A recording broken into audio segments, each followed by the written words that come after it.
की नोट्स श्रीमद् भागवत पुराण में सारे पवित्र चारों वेद हैं, सभी धर्मों के मतलब पवित्र शास्त्र हैं जो यहाँ पर दिए गए हैं।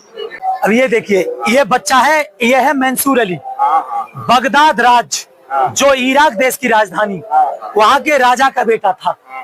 ये ग्रीन लिबास में सफेद दाढ़ी वाले हैं, ये समस्त तबरेज हैं। विष्णु जी अवतार धारण करते हैं तो भारत देश में आते हैं। क्या अमेरिका, इंग्लैंड और हर जगह है। अदर देशों में क्या प्रभु के बच्चे नहीं है? सब जगह हैं, सब प्रभु के बच्चे हैं। ये भगवान बंदी छोड़ गरीबदास जी महाराज गांव छोड़ानी जिला चचर हरियाणा वाले कहते हैं कि गरीब खुरासान, काबुल किला, बगदाद बनारस एक, और बलख और बिलायत तक धरे कबीरा भेद। ये भिन्न भिन्न रूप धारण करता है, भिन्न भाषा भेष में, भिन्न भिन्न देश में। परमात्मा अरबी भाषा में, जो हिंदी नहीं आती वो अरबी भाषा में कैसे, वो हिंदी नहीं आती तो अरबी भाषा वाले कैसे समझेंगे? तो इंग्लैंड में भी परमात्मा मिले, तो इस बच्चे को मिले तो इन्हें अनिल हक मंत्र दिया। पत्थर मारे सर की चाम उतार दी, लेकिन उसने अनिल हक कहना नहीं छोड़ा। जैसे अपने भारत भूमि में हिरण्याकश्यप ने कहा मेरा नाम ले, प्रहलाद ने उसका नाम नहीं लिया, राम का नाम नहीं छोड़ा। उस प्रेमी अल्लाह ने, उस खुदा ने अपने बच्चे के लिए घुटने पर कर बीच से फाड़ दिया। तो ये मुल्तान राज्य जो पंजाब का 5वां सबसे बड़ा राज्य है, वहां पर इसको बगदाद से लेकर कबीर परमात्मा आ गए, ज्ञान दिया, विरोधी हो गए लोग। तो एक बाट रोटी के पूरे आटे की रोटी बना दी, कहा कि बेटा ले शहर में किसी की आंच को सेकवा लाना। वो गया तो चोट मारी, लोगों ने उसे पीटा तो चेहरे पर खरोंच कर दी। तो कबीर परमात्मा के पास आया और कहा कि प्रभु किसी ने रोटी नहीं सेकी, मुझे मारा है। तो कबीर भगवान समस्त तबरेज, मतलब समस्त का भी अरबी भाषा में सूर को कहते हैं। भगवान ने कहा ऐ समस, मैं भी समस और तू भी समस, सूर्य मेरे हुक्म से नीचे आ। पृथ्वी के करीब परमात्मा को बुला लिया, कबीर परमात्मा को नीचे बुला, सूर्य को नीचे बुला लिया। बाट को हाथ पर रख करके और उस अग्नि से उसको सेका, सूर्य की गर्मी से उसको सेक करके और तैयार किया। तब उस बच्चे को खिलाई, पूरा शहर भट्टी बन गया। सब लोग आए कि चंद लोगों की बजाय परमात्मा आप सबको सजा दे रहे हो, खुदा हे रहमान हे रहीम हम पर दया करो। परमात्मा ने कहा मेरे हुक्म से सूर्य अपने यथार्थ स्थान पर जा, वो वापस चला गया। और ये आज भी इतिहास वहां गवाह है कि आज भी वहां टेम्परेचर अधिक की जगह ज्यादा रहता है। 15 नवंबर 1244 की बात है, टर्की देश शहर कोन्या, वहां के सबसे बड़े मौलवी रूमी जो मुस्लिम धर्म का प्रचार किया करते थे, 15 नवंबर 1244 में समस्त बेच जाकर के एक हौज के किनारे वो अपने सहकृत शिष्यों को कुछ इल्म बता रहे थे, ज्ञान पुरानी किताबों में खोज रहे थे। समस्त बरेज ने कहा क्या है रूमी, इसमें क्या है? तो उन्होंने कहा, उत्तर दिया कि बाबा ये वो है जो तू नहीं जानता। तो कबीर साहब जी ने, समस्त बरेज ने धक्का दे दिया, वो सारी किताबें पानी में चली गई। तो रूमी ने कहा कि बाबा ये बहुत कीमती किताबें थी, आपने इसे पानी में फेंक दिया। तो वो अंदर घुस करके हौज से पानी से निकाली किताबें। तो मजे की बात ये थी कि एक भी किताब पानी में नहीं भीगी, तो उसमें डस्ट उड़ रही थी। हैरत में रह गया, कहा बाबा ये क्या है? समस्त तरवेज ने कहा कि रूमी ये वो है जो तू नहीं जानता, और वो गायब हो गए। रूमी को तड़प बनी कि वो कौन था आखिर, क्वेश्चन मार्क चिन्ह लगा करके चले गए, उसका जवाब नहीं मिला कि आप हैं कौन। वो ढूंढने लगा, तो कोन्या शहर का चीनी बाजार प्रसिद्ध था, तो वहां पर परमात्मा पहुंचे। तो वहां पर रूमी को ढूंढ रहे थे, रूमी घोड़े पर जा रहा था, लगाम पकड़ करके कहा, रूमी से कहा कि रूमी एक मसला है, ये बता मोहम्मद बड़ा है या बायजिद विस्तामी? तो रूमी ने कहा दुनिया जानती है कि मोहम्मद बड़ा है। कबीर साहब जी ने कहा मोहम्मद बड़ा है, तो उसने ये क्यों कहा क्या है खुदा तुझे मैं नहीं जानता, तू कौन है और कैसा है? लेकिन बायजिद विस्तामी ने ये क्यों कहा है खुदा तू पाक है, बादशाहों का बादशाह, तू आलीशान मर्तबे वाला है। रूमी बेहोश हो गया, उसे इल्म दिया, 40 दिन तक उसको ज्ञान दिया। छोटा बेटा रूमी का उनके विरुद्ध हो गया, समस्त तरवेज को काटने मारने के लिए चला, वो गायब हो गए। समस्त तरवेज ने कहा रूमी की दूसरी दुनिया में, इस पूरी पृथ्वी पर कबीर साहिब जी के बाद दूसरा नंबर रूमी का आता है। अमेरिका में सबसे ज्यादा उनकी कविताएं पढ़ी जाती हैं। फारसी भाषा में रूमी को ज्ञान दिया, मक्का में अरबी भाषा में मोहम्मद को ज्ञान दिया। और ये देखो कढ़ाई में बिठा दिया था सिकंदर लोदी के सामने, तो परमात्मा फिर भी उनका कुछ नहीं हुआ था, लेकिन शेख तकी फिर भी नहीं हारा था जी। फिर फील्ड में बिठा करके खूनी हाथी से कुचलवाया गया, फिर भी परमात्मा का बाल बाका नहीं हुआ, क्योंकि वो अमर परमात्मा है। और नदी में बैठा करके गोले बरसाए गए।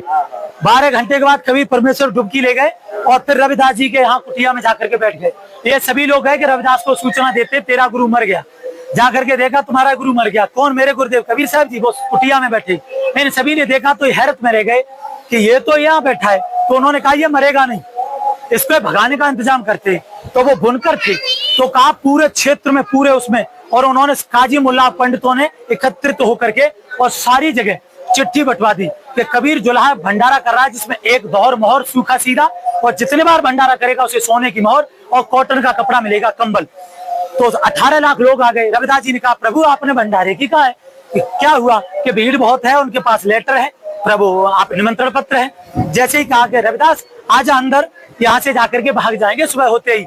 कबीर साहब जी ने ऊपर हुक्म दिया, ऊपर से जलधारा 9 लाख बैल बोरी भर करके सारा तैयार और बिठा करके चौबारे में तंबू तान करके भंडारा 3 दिन 18 लाख को दिया, और भगवान ने अपनी समर्थता व्यक्त की। बोलो सतगुरुदेव की जय हो। इसको मोड़ देना, कोट ब्रह्मांड का एक रति नहीं भार, सतगुरु पुरुष कबीर है कुल के सृजनहार।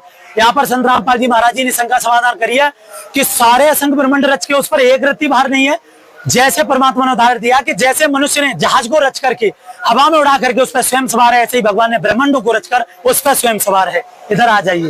ये परमात्मा कवियों की तरह आचरण करता हुआ ऋग्वेद मंडल नंबर 9 सूक्त 96 मंत्र 17 में वह शिशु रूप में लीला करता हुआ बड़ा होता है। लोकोक्तियों, कविताओं और चौपाइयों के माध्यम से अपने तत्व ज्ञान का प्रचार करता है, इसलिए उसे लोग कभी कहने लगते हैं, लेकिन वो होता परमेश्वर है। आगे आ जाइए। 37 पर प्रमाण है। बनारस में लारकारा में आप इतना दूर इतना अच्छा उनका विचार फैला। ये देखिए मलुकदास साहब जी, आदरणीय मलुकदास साहब जी को 42 वर्ष में सतलोक लेखा जी इन्होंने कहा, अजब नगर में ले गया हमको सतगुरान, झिल के बेमगात गति सूते चादर तान। ये तीसरा है। फिर कहा है, हम सुल्तानी सुल्तान अदम इब्राहिम बलक बुखारे का राजा, हम सुल्तानी नानक तारे, और दादू को उपदेश दिया, जात जुलाहा भेद न पाया वो काशी मां कबीर हुआ। वो कबीर परमेश्वर सतगुरु मुझे सतलोक लेकर के गया। नानक साहिब जी कहते हैं, हक्का कबीर करीम तू बेअब परवरदिगार। फिर कहा, भाई सुरत मुल्क की बेसू ठगवाड़ा ठगी देश खरा सियाना बहुत आभार, ये दानक रूप रहा करतार। कभी ये मलुकदास साहब जी से भी मिले भगवान। इन्होंने भी दादू साहब जी को जिन लोगों ने नाम दिया सोई सतगुरु हमार, और दादू दूसरा कोई नहीं कबीर से जनहार। फिर कहते हैं, दादू नाम कबीर की जय कोई ले बेहोट, उनको कबूल आगे ने काल बद्र की चोट। धर्मदास जैसा कोई शिष्य उनका नहीं हुआ, सबसे प्रिय शिष्य वो भी। और श्रीमद देवी भगवत गीता का अध्याय 15 श्लोक नंबर 1 से 4 और 15, 16, 17 का आशय है। तो उसमें कहा है कि जो उल्टे लटके संसार रूपी पीपल के वृक्ष को जड़, पेड़ और शाखा, पत्ते सारे बता देगा, सह वेद तात्व, वो वेद के तात्पर्य को जाने वाला तत्वदर्शी संत है। हमने भक्ति रूपी पौधे को ऐसे सींचना, जड़ पूर्ण ब्रह्म, पर ब्रह्म और ब्रह्म, क्षर अक्षर और परमक्षर, ईश्वर परमेश्वर। हमने ऐसे अगर पेड़ लगाएंगे तो वो गलत है। ये असंख्य ब्रह्मांडों के स्वामी कबीर परमेश्वर का सतलोक, 21 ब्रह्मांडों के स्वामी दुर्गा जी के पति ब्रह्मा विष्णु महेश के पिता, ये पांच पग करके इन्होंने महाब्रह्मांड बनाए। ये एक ब्रह्मांड का लघु चित्र है। ये महाब्रह्मा, महाविष्णु, महाशिव जी के रूप में इधर ऊपर रहता है, ब्रह्मा विष्णु महेश के रूप में। ये पृथ्वी है, सूर्य है, स्वर्ग नरक, ये सारा दिया गया है।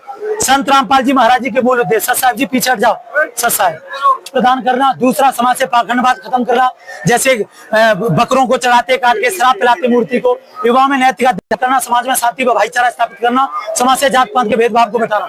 सभा में 30 दिन तक भंडारा किया, जिसमें 13 प्रकार के व्यंजन रह करके 7-7, 8-8 लाख लोगों ने उसमें भंडारा किया। और वर्तमान जो सरकार है उन्होंने काफी उनकी सराहना की कि ऐसा भंडारा 24 घंटे गर्मा गर्म, हमने पहला ऐसा भंडारा होता देखा जो इतना सुंदर और मनमोहक भंडारा है। संत रामपाल जी महाराज जी ने एक मुहिम चलाई है, अन्नपूर्णा मुहिम, जिसके तहत संत रामपाल जी महाराज जी का नारा है कि रोटी, कपड़ा, शिक्षा और मकान सबको देगा कबीर भगवान। संत रामपाल जी महाराज गरीब अनाथ बच्चों की शिक्षाएं, एडमिशन करा रहे हैं, उन्हें किताबें, मकान बनवा रहे हैं। संत रामपाल जी महाराज जी ने ये हरियाणा में सारे उन गरीब परिवारों के सिलेंडर, अनाज सारा कुछ दे रहे हैं, ये मकान बनवाए। संत रामपाल जी महाराज जी का ज्ञान पूरे विश्व में 12 कंट्रियों में फैल चुका है। 550 प्लस नामदान केंद्र और 15 प्लस आश्रम है, जिसमें आज कबीर प्रकट दिवस देसी घी के भंडारे के साथ संत रामपाल जी महाराज जी के सानिध्य में मनाया जा रहा है। खबीरन कबीरा, मैं समझ गया। जी। मैं कबीर साहब का इतना मैं सम्मान करता हूँ। मैं खुद बनारस का तो है, ये है तो और जीने की राह भी है। ये भी पुस्तक है सर, ये बहुत अच्छी पुस्तक है। ये भी पूरी लोकप्रिय, पूरे विश्व में सबसे ज्यादा भी पढ़ी जाने वाली किताबें, ज्ञान गंगा और जीने की राह। और ये सब जो कबीर साहब वगैरह वाला, अच्छा ये तो सदग्रंथ रखे गए हैं कि कोई अगर व्यक्ति शंका करता है, ये तो कहीं भी मिल जाते हैं। तो ये उसके लिए कि आप प्रमाण यहाँ देख सकते हैं कबीर भगवान ने क्या कहा है। पवित्र गीता जी जय दयाल गोविंद गीता प्रेस गोरखपुर से है। इस पुस्तक को आप नोट्स, श्रीमद् भागवत पुराण में सारे पवित्र चारों वेद हैं, सभी धर्मों के मात्र पवित्र शास्त्र हैं जो यहाँ पर दिए गए हैं।